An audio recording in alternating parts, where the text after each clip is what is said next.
ओम साई राम। श्री साई सच्चरित्र अध्याय 50 भाग 2 काका साहेब दीक्षित का दूसरा अंश। काका साहेब दीक्षित बाबा के बारे में नहीं जानते थे, परंतु नाना साहब चांदोरकर जो उनके मित्र थे उन्होंने बाबा के बारे में उन्हें बताया। श्री बाला साहेब मेरिकर जो कि कोपरगांव के मामलेदार तथा काका साहेब मेरिकर के सुपुत्र थे, वे भी इसी समय अश्व प्रदर्शनी देखने के हेतु अहमदनगर पधारे थे। चुनाव का कार्य समाप्त होने के पश्चात काका साहेब दीक्षित शिरडी जाना चाहते थे। यहाँ पिता और पुत्र दोनों ही घर में विचार कर रहे थे कि काका साहेब के साथ भेजने के लिए कौन सा व्यक्ति उपयुक्त होगा, और दूसरी ओर बाबा अलग ही ढंग से उन्हें अपने पास बुलाने का प्रबंध कर रहे थे। श्यामा के पास एक तार आया कि उनकी सास की हालत अधिक शोचनीय है और उन्हें देखने वे शीघ्र अहमदनगर आए। बाबा से अनुमति प्राप्त कर श्यामा ने वहां जाकर अपनी सास को देखा, जिनकी स्थिति में अब पर्याप्त सुधार हो चुका था। प्रदर्शनी को जाते समय नाना साहेब पान से तथा अप्पा साहेब गदरे की दृष्टि अचानक श्यामा पर पड़ी। उन्होंने श्यामा से मेरे के घर काका साहब दीक्षित से भेंट करने तथा उन्हें अपने साथ शिरडी ले जाने को कहा। उन्होंने श्यामा के आगमन की सूचना काका साहब दीक्षित और मेरिकर को भी दे दी। संध्या समय श्यामा मेरिकर के घर आए।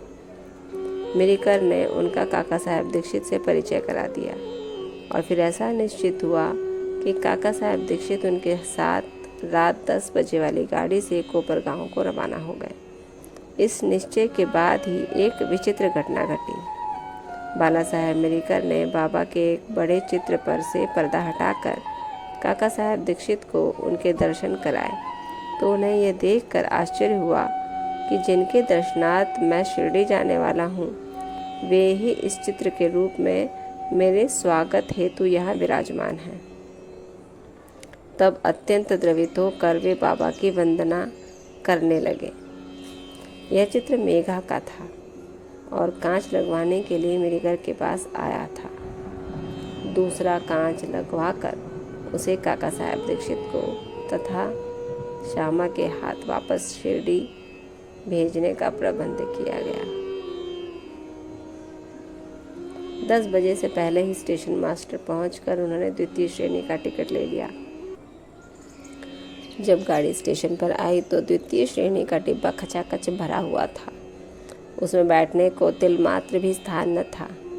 भाग्यवश गार्ड साहब काका साहब दीक्षित की पहचान के निकल आए और उन्होंने इन दोनों को प्रथम श्रेणी के डिब्बे में बैठा दिया।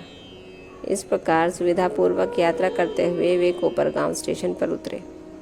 स्टेशन पर ही शिरडी को जाने वाले नाना साहब चांदोरकर को देखकर उनके हर्ष का पारावार न रहा। शिरडी पहुंचकर उन्होंने मस्जिद में जाकर बाबा के दर्शन किए। तब बाबा कहने लगे कि मैं बड़ी देर से तुम्हारी प्रतीक्षा कर रहा था। श्यामा को मैंने ही तुम्हें लाने के लिए भेज दिया था। इसके पश्चात काका साहेब ने अनेक वर्ष बाबा के सानिध्य में व्यतीत किए।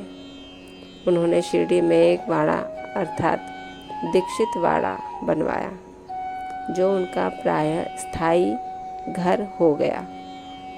उन्हें बाबा से जो अनुभव प्राप्त हुआ, वे सब स्थानाभाव के कारण यहाँ नहीं दिए जा रहे हैं।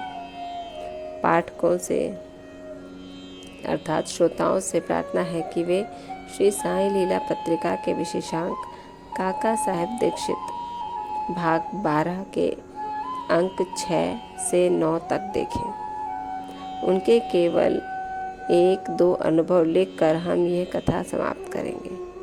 बाबा ने उन्हें आश्वासन दिया था कि अंत तक आने पर बाबा उन्हें विमान में ले जाएंगे, जो सत्य निकला। तारीख 5 जुलाई सन 1926 को वे हेमाड़पंत के साथ रेल से यात्रा कर रहे थे। दोनों में साईं बाबा के विषय में बातें हो रही थीं। वे श्री साईं बाबा के ध्यान में अधिक तल्लीन हो गए। तभी अचानक उनकी गर्दन हेमाड़पंत के कंधे से जा लगी और उन्होंने बिना किसी कष्ट तथा घबराहट के अपनी अंतिम श्वास छोड़ दी। ओम साई राम।